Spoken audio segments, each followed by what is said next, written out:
This is National Eating Disorders Awareness Week, and for good reason. At least 8 million Americans suffer from anorexia or bulimia, diseases with the highest mortality rates of any mental illness.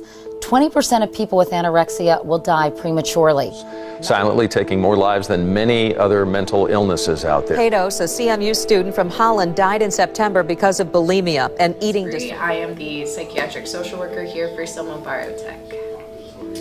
An eating disorder is essentially when someone is struggling with healthy dietary habits and food consumption. So you'll see things like anorexia, where they starve themselves for a period of time or an extended period of time. Bulimia, where they will do massive food intake and then throw it all up basically. And then you'll see kind of like a controlled eating habit where they're super restrictive, like pretty much like obsessed with what they're putting into their bodies.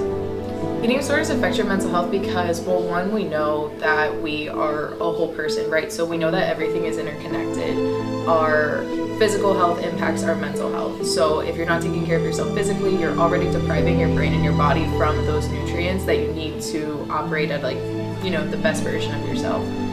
Additionally, a lot of times eating disorders develop from a place of needing to gain control over something. So what you're experiencing a lot of times in your personal life or mentally is a lack of control, a lack of stability. So you latch on to something that you can control, which is how a lot of people develop eating disorders, as well as eating disorders can sometimes stem from self-esteem and body image issues, which, you know, when we become so obsessed with like what we're putting into our bodies and how much we're eating and when we're eating and all these things, like we're taking away like the enjoyment of life and allowing like natural process to kick in. So you're just like, you're being hard on yourself, and usually that just promotes like a negative self-talk cycle and a negative self-image cycle rather than just being yourself.